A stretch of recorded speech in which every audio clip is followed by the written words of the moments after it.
ప్రేక్షకులందరికీ నమస్కారం అండి. ఈరోజు ప్రధాన ద్వారానికి సంబంధించిన పార్ట్ 1 ఎపిసోడ్ అయిపోయింది కదా! సో, ఈరోజు పార్ట్ 2 ఎపిసోడ్ అనమాట.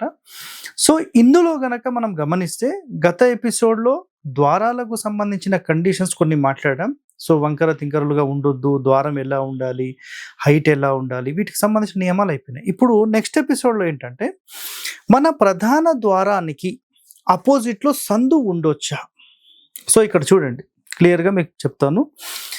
ఇంటికి దారి వంకర తింకరలుగా ఉండొద్దు అనేది లాస్ట్ ఎపిసోడ్ అయిపోయింది.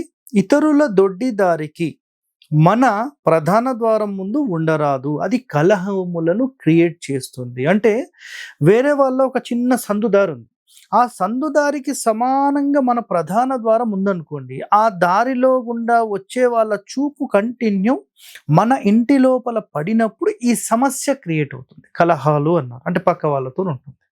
సో, ఇలాంటివి కూడా మన ప్రధాన ద్వారం ముందు ఎప్పుడూ కూడా ఉండొద్దు. సో, ఈవెన్ గుర్తుపెట్టుకోండి ఈ మాట. ప్రెజెంట్ హైదరాబాద్‌లో లేదంటే ఎక్కడ ఏ సిటీస్‌లో అయినా సరే మీకు అపార్ట్మెంట్స్ కడితే ఈ చిన్న సందులకు డైరెక్ట్‌గా మన ప్రధాన ద్వారం అనేది అడ్డుగా పెట్టేస్తున్నారు. ఇది ఎట్లా జరుగుతుంది అంటే తూర్పులో ఖాళీ ఉందనుకోండి. ఆ తూర్పులో ఖాళీని కూడా బాల్కనీ కాకుండా మొత్తం అక్కడి వరకు కట్టేసేసి పూర్తి ఈశాన్యంలో పెట్టడం వల్ల అపోజిట్‌లో చిన్న కారిడార్ ఉంటుంది కదా! దాని అపోజిట్‌లో స్ట్రెయిట్‌గా పెట్టేస్తున్నారు. లేదంటే మధ్యలో దారి ఉంటుంది కదా! ఆ 2 ఫ్లాట్స్‌కి మధ్యలో ఆ దారిలో సమానంగా డోర్స్ పెడుతున్నారు. ఇది ఒక పెద్ద దోషం అండి. కలహాలను క్రియేట్ చేసే అవకాశాలు ఎక్కువగా ఉంటాయి. చాలామంది చూపు అంటే నకారాత్మకమైన చూపు ఎప్పుడైతే మన ఇంటి లోపల పడుతుందో, మన ఇంటి లోపల కూడా అది డిస్టర్బెన్స్ అయ్యే అవకాశాలుంటాయి. కాబట్టి ఇలాంటివి లేకుండా మీరు చూసుకోండి. చాలా చాలా ఉత్తమమైనదండి ఇది. ఓకే. నెక్స్ట్, సింహద్వారానికి ఎదురుగా వీధి ఉన్న 100% ఇది నాశనాన్ని క్రియేట్ చేస్తుంది. వీధులు లేకుండా చూసుకోండి.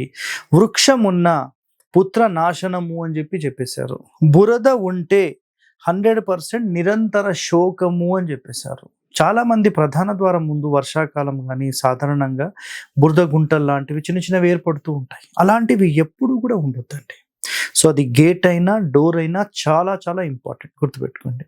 నెక్స్ట్, మెయిన్ డోర్ ముందు బావి ఉంటే అపస్మారక రోగాలు అన్నారు. సో, ఈసారి ఇవి మీరు ఏ శాస్త్రం నుంచి చెప్తున్నారని ఎవరన్నా మాట్లాడితే వాస్తు రఘువీయం 138వ పేజ్ నంబర్లో వీటికి సంబంధించిన పూర్తి ఆధారాలు శ్లోకాలతో సహా మీకున్నాయండి.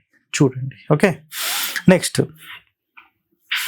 దేవాలయాలు ఉన్నాయనుకోండి మనం మెయిన్ డోర్ ఆపోజిట్, అది కూడా 100% సర్వనాశనాన్ని కోరుతాయి. దేవాలయం యొక్క చూపు అంటే ఆ ఫేసింగ్ డైరెక్ట్ మన ఇంటి ముందు ఉన్నా ఇది 100% మీకు డ్యామేజ్ చేస్తుంది. స్తంభం ఉందనుకోండి స్త్రీలకు డ్యామేజ్ చేస్తుంది. బ్రాహ్మణ గృహాలు ఉంటే 100% ఇది కుల నాశనాన్ని క్రియేట్ చేస్తుంది. సో, ఇలా కొన్ని గృహాల గురించి వీళ్ళు చెప్పారు. మరి ఎలాంటి కండిషన్స్ అనేవి మనకు తెలియదు.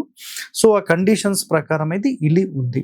ఓకే. నెక్స్ట్, మెయిన్ డోర్ ముందు నీటి ప్రవాహాలు కూడా ఉండొద్దు అని చెప్పేసారు. ఇదైతే 100% మనం గతంలోనే చెప్పేసాం. నీటి ప్రవాహాలు అయితే క్లియర్. నెక్స్ట్, దేవ మందిరాలు 100% ధన నష్టాన్ని క్రియేట్ చేసే అనర్థాలు జరుగును అని క్లియర్గా చెప్పేశారు. నెక్స్ట్, ఇక్కడ మెయిన్ ఇంపార్టెంట్ పాయింట్ ఇంకోటి ఏంటంటే మెయిన్ డోర్ పీట అంటే కింద కమ్మి అన్నిటికంటే ఎత్తులో ఉండాలి. మనం ఉన్నత స్థానంలో ఉండాలనుకోండి. ఓకేనా. ఉన్నత స్థానం అంటే ప్రధాన ద్వారానికి అన్నిటికంటే ఎక్కువ ప్రయారిటీ అనేది ఉంటుంది. నేను ఎన్నో వీడియోస్ చేశాను.